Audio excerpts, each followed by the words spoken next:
I can't wait to get that chest rip, bro. I'm so excited. What you mean, What? sucker? We ain't We hitting don't chest got chest today? today.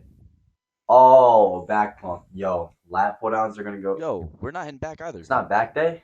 No, Oh, so arms. Arms. All right, no, bet. Yo, my biceps. we're not hitting It's back. not We're not hitting arms. arms either. No, What else is it gonna be? legs. Oh, legs.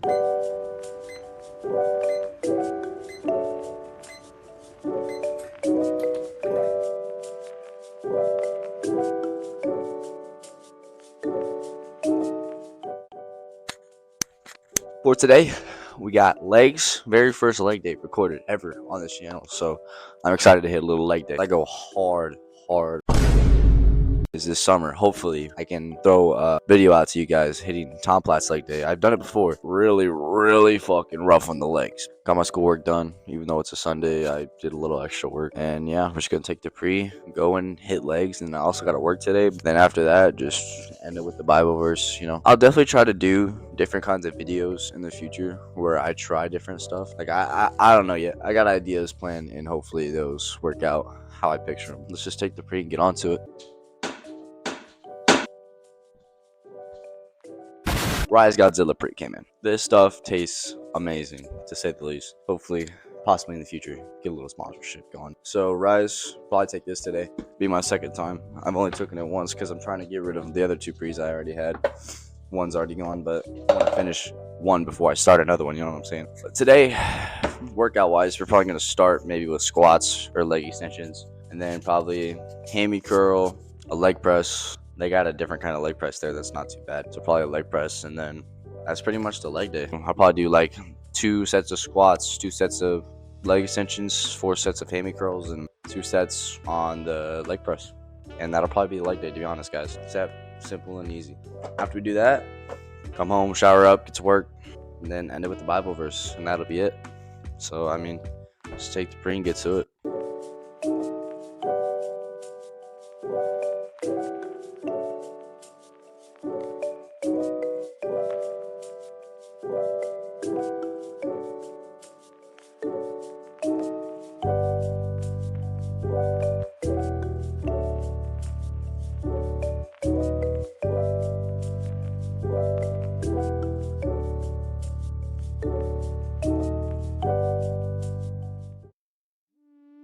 The loneliness came back, worse than I remember. I don't get it. I know I'm doing the right thing. You have to see that. And what is this? Why do I feel this empty void inside? Even Zoloft isn't helping. I don't know what to do.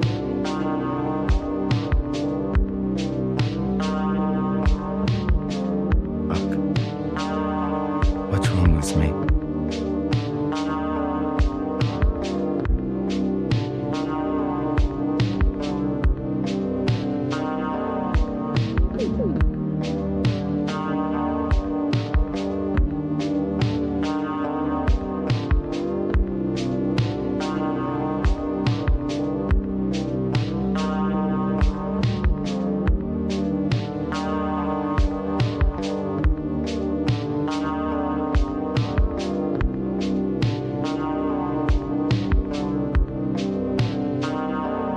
You remind me of me when I was younger. Depressed and sullen. Matter of fact, I tried to kill myself a couple of times. Never could get that shit right. I hated myself, man. Still do. But that shit was a weakness for a long time.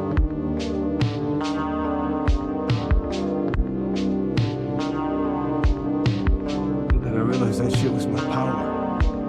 People walk around, act like they know what hate means. Nah, no one does until you hate yourself.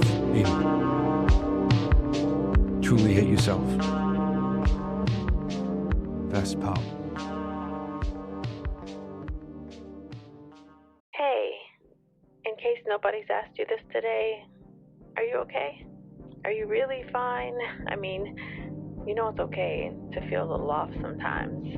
It's alright that you don't want to smile. You don't need to explain bad moments away. We all get them and get through them. Don't forget that even the darkest clouds have the sun shining on the other side. So give it time, and you will be fine. Eventually, most likely, you'll feel the corners of your mouth naturally rise, and you'll know that it's real because everybody will be able to see it in your eyes. But until then, I was just calling to check on you because I was thinking of you, and I wanted to make sure that you're doing okay. Let me know if you're not. I'm always here if you need to talk.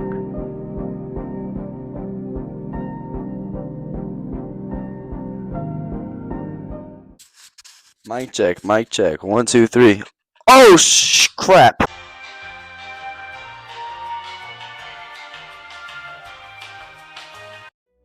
Sorry, take 2. Today, we're in Proverbs 6, warnings against folly. Make sure to take out your Bible and follow along if possible. If not, just listen. I'm going to break it down afterwards anyway, just to give you guys a rough idea. My son, if you have put up security for your neighbor, if you have shaken hands and pledged for a stranger, you have been trapped by what you said, ensnared by the words of your mouth. So do this, my son, to free yourself. Since you have fallen into your neighbor's hands, go to the point of exhaustion and give your neighbor no rest. Always allow no sleep to your eyes, no slumber to your eyelids. Free yourself like a gazelle from the hand of the hunter, like a bird from the snare of the fowlet. Go to the ant, you sluggard, consider its ways and be wise. It has no commander, no overseer or ruler, yet it stores its provisions in summer and gathers its food at harvest. Okay, so let's break down these 2 parts first.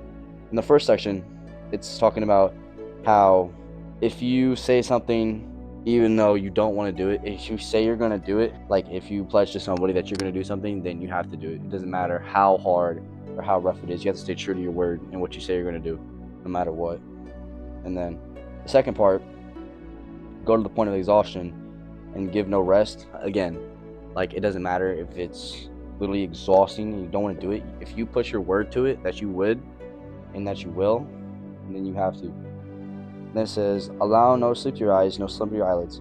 Free yourself like a gazelle from the hand of the hunter. And once you give your word to that person, you are basically their slave in a way. Then it says, go to the ant, you sluggard, consider its ways and be wise. It has no commander, no overseer or ruler, yet it stores its provisions in summer and gathers its food at harvest.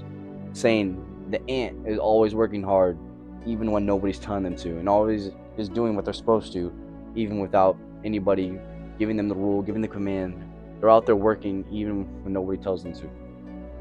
That says, how long will you lie there, you sluggard? When will you get up from your sleep? A little sleep is a little slumber, a little folding of the hands to rest, and poverty will come on you like a thief, and scarcity like an armed man. A troublemaker and a villain who goes about with a corrupt mouth, who winks maliciously with his eye, signals with his feet, and motions with his fingers, who plots evil with deceit in his heart. He always stirs up conflict. Therefore disaster will overtake him in an instant. He will suddenly be destroyed without remedy. There are 6 things the Lord hates, 7 that are detestable to him: haughty eyes, a lying tongue, hands that shed innocent blood, a heart that devises wicked schemes, feet that are too quick to rush into evil, a false witness who pours out lies, and a person who stirs up conflict in the community. Okay, so that's a lot right there. So let's break down each part. The first part, how long will you lie there, you sluggard? It's basically calling out anybody who's slacking and not living up to their full potential. There's so much you can do in life. If you set your mind to it, you're unstoppable. You can do anything, seriously. And then it says, a little sleep, a little slumber, a little folding of the hands to rest, and poverty will come on you like a thief, and scarcity like an armed man. Again, saying if you're slacking and you're not putting in 100% effort, you're not trying every day, you're going to come to poverty and you're going to be scarce in ways that you don't want to be, because you're not putting in work that you should be, and putting in the work that you know you should be putting in. It could be in anything, it doesn't have to just be lifting, okay? It can be, a business you're working on, work, whatever goals you have in life that you're trying to accomplish. If you're just slacking and putting off, I'll wait and do it tomorrow, then you're going to stay in the same place that you don't want to be, and you're never going to become who you want to be. So you got to wake up. Then it says, a troublemaker and a villain who goes about with a corrupt mouth. So don't be somebody who starts stuff, and don't create false conflict. Then it says, he will suddenly be destroyed without remedy. There are 6 things the Lord hates, 7 that are detestable to him: haughty eyes, a lying tongue, hands that shed innocent blood, a heart that devises wicked schemes. So anybody, like I said, like who creates bad scenarios just to get a laugh from it or some type of self-enjoyment. Feet that are quick to rush into evil, saying that you don't even think twice when looking at a bad scenario or doing something that you know you shouldn't do. You don't even think about it. Just do it. It's terrible. A false witness who pours out lies, lying yet again, and a person who stirs up conflict in the community. So a lot of these have the same kind of concept with what it's trying to break down, like, you know, creating false rumors and creating wicked schemes, and somebody who stirs up conflict in the community is basically saying the same thing, you know, and just stirring up evil in places that it doesn't belong, because it doesn't belong at all. There's no reason you should be making somebody else suffer just to get some type of laugh from it or some type of remedy from it, but that's just not worth it. But Proverbs 6, that was a lot, so I hope you guys took the time to kind of read through that a little bit. I didn't break it down the best, but I'm working on it. But that's all for today. If you guys did enjoy the video, I'd appreciate it if you hit this little circular thing right here and subscribed and checked out my most recent video, and maybe drop a like down below and comment your favorite point of the video if there was one, and I'll see you guys in the next one.